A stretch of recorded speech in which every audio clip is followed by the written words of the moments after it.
Guys, welcome back to the channel. This is Ananya Chaudhary और आज हम करने वाले क्लास 10th मैथ्स का चैप्टर विच इज़ अर्थमेटिक प्रोग्रेशंस यानी कि एपी। तो उसके आज हम करने वाले हैं कुछ मोस्ट इंपॉर्टेंट क्वेश्चंस जो कि हमारे RS अग्रवाल में भी मिल जाएंगे आपको और RD शर्मा में भी मिल जाएंगे, और वो क्वेश्चंस हमारे बोर्ड्स में बहुत बार रिपीट हो चुके हैं।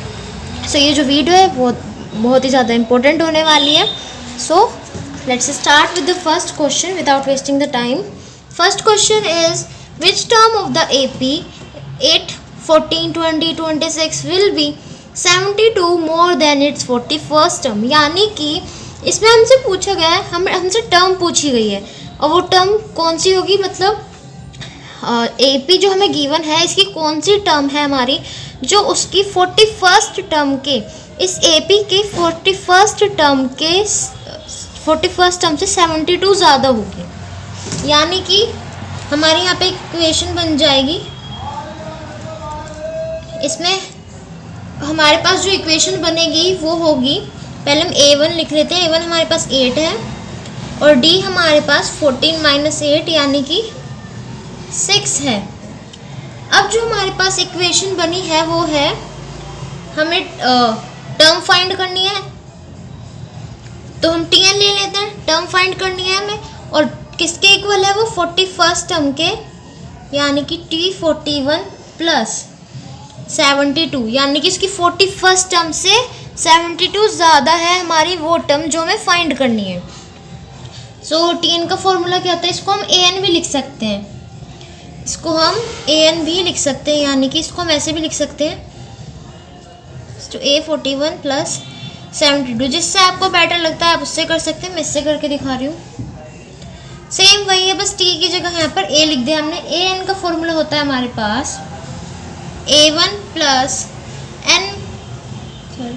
n-1D is equals to A1 + 41 - 1D plus में हमारे पास 72 है।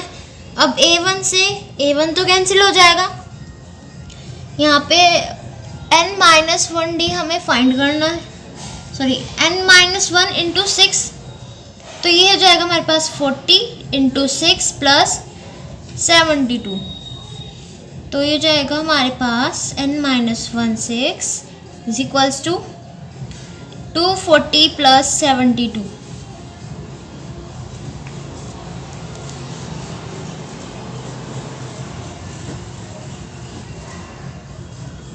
यानी कि n टर्म हमारी टर्म है वो हमारे पास क्या आ गई 53rd टर्म, यानी कि हमारी जो 53rd टर्म होगी वो हमारी 41st टर्म से 72 ज़्यादा होगी।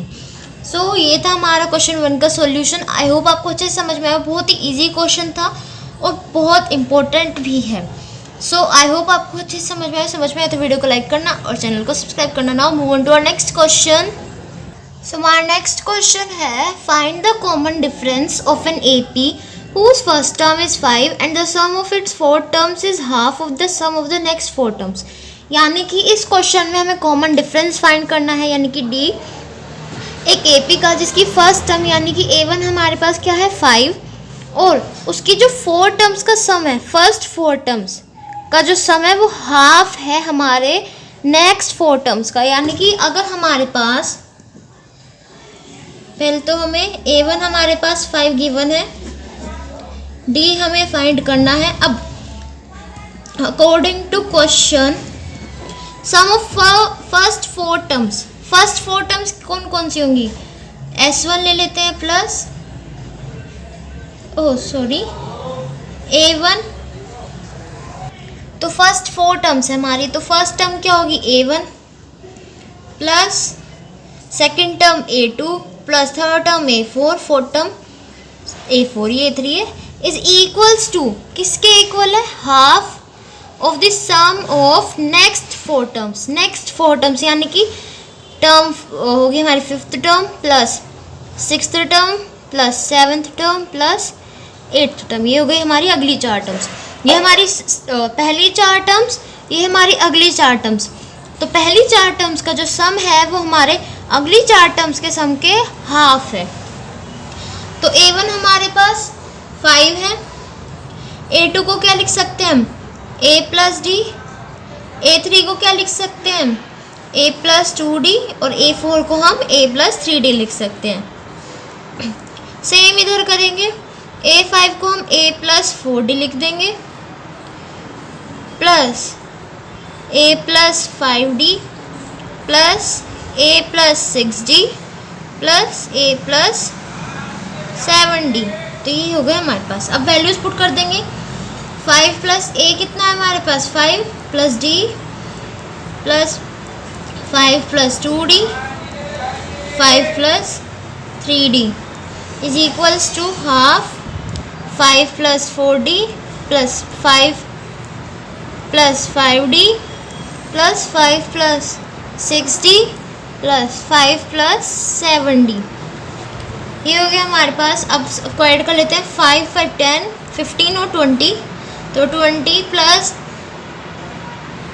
1 2 3 3 और 3 6 6D is equals to half into 5 5 10 और 10 20 प्लस 4 5 9 9 और 6 15 15 और 7 22 22D। ये हो गया हमारे पास। अब 2 को हम उधर ले जाएंगे, तो 2 × 20 plus 6D is equals to, यहाँ बचेगा हमारे पास 20 प्लस 22D। ये हो जाएगा हमारे पास 40 plus 12D is equals to 20 plus 22D। अब 20 को हम इधर ले जाएंगे और D वाली, यानी कि जो हमारी D वाली टर्म्स उनको एक साइड कर लेंगे और नॉर्मल टर्म से एक साइड कर लेंगे। 40 - 20 is equals to 22D minus 12D। हो जाएगा 20 इज इक्वल्स टू 10D, यानी कि D कितना आ गया हमारे पास, 2। D आ गया हमारे पास 2। सो क्वेश्चन बहुत इजी था, इम्पोर्टेंट भी है। सो आई होप आपको समझ में आ गया हो, और नहीं आया तो मैं एक बार फिर से आपको बता देती हूँ कि इस क्वेश्चन में हमें क्या करना था। इस क्वेश्चन में हमें कॉमन डिफरेंस फाइंड करना था। हमें गिवन क्या था कि जो फर्स्ट 4 टर्म्स हैं, फर्स्ट 4 टर्म्स का जो सम है हमारा, वो हाफ है हमारे नेक्स्ट 4 टर्म्स के सम के, नेक्स्ट 4 टर्म्स के सम के हाफ है। तो उससे सिर्फ हम इक्वेशन बना के हमें यहाँ पर अपना D फाइंड करना है। तो यहाँ पर हमारा D भी हो चुका है। So now move on to our next question, question number 3। So question number 3 है हमारा, divide 32 into 4 parts which are the 4 terms of an AP such that the product of the first and the 4th term is to the product of the second and the third term is 7:15। सो इसमें हमें क्या करना है, 32 को 4 parts में divide करना है, जो कि जो 4 पार्ट्स हैं वो हमारे वो AP की 4 टर्म्स हैं, और उनका जो हमारा जो फर्स्ट और 4th टर्म का जो प्रोडक्ट होगा उसका रेशियो सेकंड और थर्ड टर्म के साथ हमारे पास 7:15 है। सो स्टार्ट करते हैं अपना आंसर से। सो हमारे जो पार्ट्स हैं हम उनको लेट कर लेंगे। Let the parts B A-3D, A-D, A+D और A+3D। ये हो गया हमारे पास।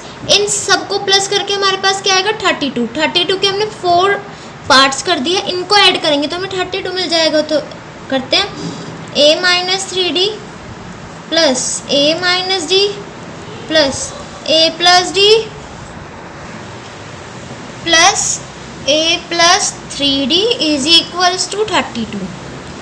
तो हमारे पास हो जाएगा A-3D plus A-D plus A+D plus A+3D is equals to 32। तो यहाँ पर A और A, चारों A पॉजिटिव है तो कितने हो जाएंगे, 4A -3D -D -4D, -D से +D कैंसिल, -3D से +3D कैंसिल, तो 4A इज इक्वल्स टू 32। तो A कितना आ जाएगा हमारे पास, 8।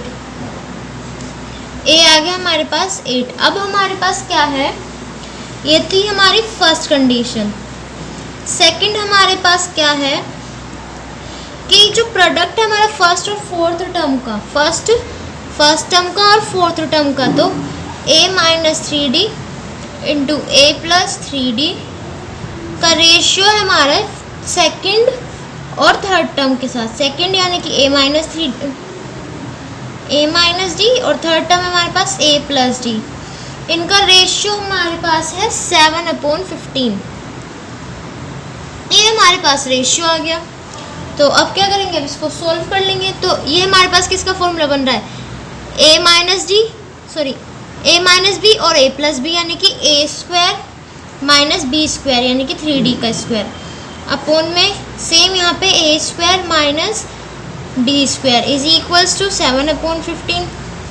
ये हो जाएगा ए हमारे पास क्या है 8 का स्क्वायर माइनस 9d का स्क्वायर अपोन में 8 का square minus D square is equals to 7/15। हो जाएगा हमारे पास 64 माइनस 9d स्क्वायर अपोन में 64 minus D square is equals to 7/15। अब क्या करेंगे, क्रॉस मल्टीप्लाई, इनकी क्रॉस मल्टीप्लाई कर देंगे तो 15 into 64 minus 9d square is equals to 7 into 64 minus D square. So 15 किस में मल्टीप्लाई करेंगे तो हमारे पास क्या जाएगा 15 4 जो 60 6 कैरी यानी कि 96 minus 135 D square is equals to 7 4 जो 28 2 कैरी 44 माइनस 7 डी स्क्वायर।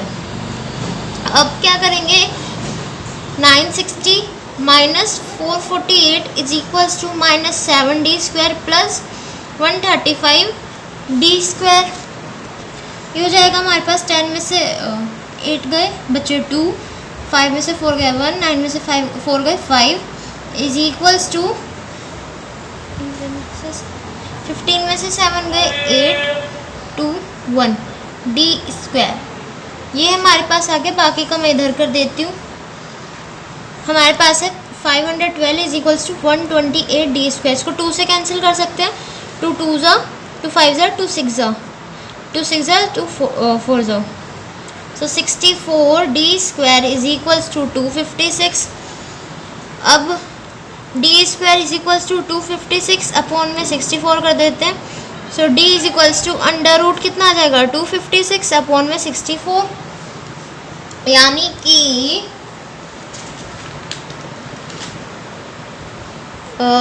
ये हमारे पास क्या हो जाएगा 256 किसका रूट स्क्वायर हमारे 16 अपॉन में 4, इससे डिवाइड करेंगे 4 यानी कि डी हमारे पास क्या आ गया 4।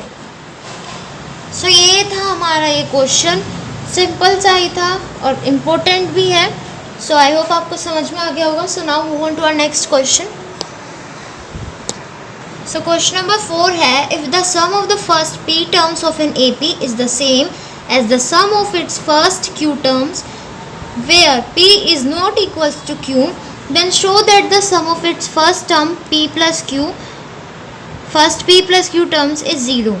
सो ये क्वेश्चन कह रहा है कि अगर हमारे पास एक AP की फर्स्ट p टर्म्स का जो सम है वो इक्वल है उसी AP की फर्स्ट q टर्म्स का, जहाँ पर हमारे पास p जो है वो q के इक्वल नहीं है, तो हमें शो करना है कि p प्लस q टर्म्स का जो सम होगा वो 0 होगा। सो स्टार्ट करते हैं अपने क्वेश्चन से। हमें गिवन है SP is equals to SQ हमें गिवन है।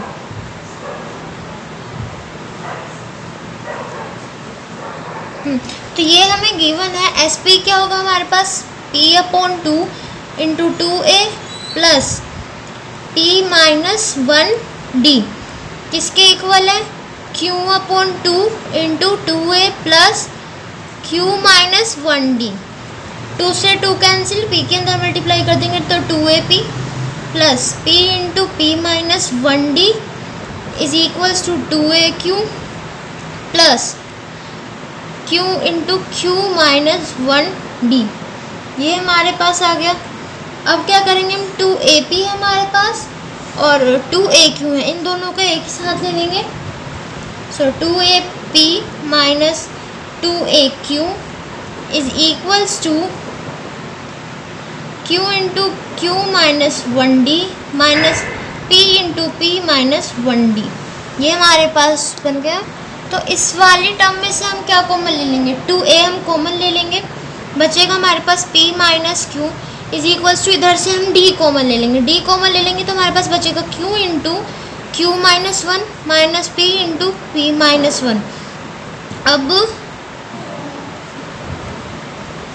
यहाँ पर हम p माइनस, ये हो जाएगा हमारे पास q minus P into Q minus one,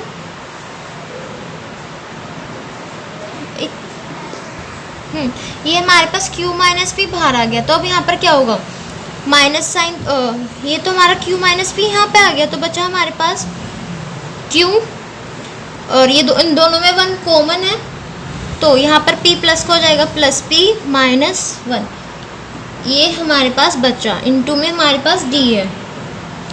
सो अब क्या करेंगे, यहाँ से हमारे पास तो ये हमारे पास हो गया 2a p minus Q is equals to Q minus P into Q plus P minus 1 into D, ये हमारे पास इक्वेशन है। अब इसमें हम क्या करेंगे, माइनस जो हम यहाँ से कॉमन ले लेंगे ताकि ये और ये टर्म कैंसिल हो सके। तो 2a p minus Q is equals to, minus बाहर ले लेंगे तो क्या हो जाएगा p माइनस क्यू, अंदर q plus p minus 1d, इससे ये टर्म कैंसिल तो हो जाएगा हमारे पास 2a is equals to, minus का q हो जाएगा, माइनस का q माइनस का p प्लस का 1 इंटू डी, ये हो गया हमारे पास 2a is equals to 1 minus q minus p into D. अब ये जो है हमारे पास 2a की वैल्यू आ गई, ये हमारे पास 2a की वैल्यू आ गई है। अब हमें क्या फाइंड करना है, p प्लस q टर्म्स का सम जो है हमें प्रूफ करना है कि वो 0 के इक्वल आ जाए। So now sum of first p plus q terms क्या होगा हमारे पास, एस पी प्लस क्यू, क्या होगा p प्लस क्यू अपॉन में 2 into 2a plus N p plus Q minus 1 into D. अब p प्लस क्यू अपॉन में 2a की वैल्यू क्या है हमारे पास, 1 minus Q minus p into D plus p plus Q minus 1d, ये हमारे पास टर्म्स है।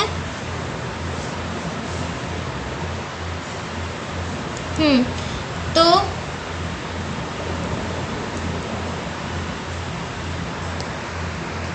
इस वाले टर्म में से जो हम माइनस बाहर ले लेंगे तो हमारे पास क्या हो जाएगा,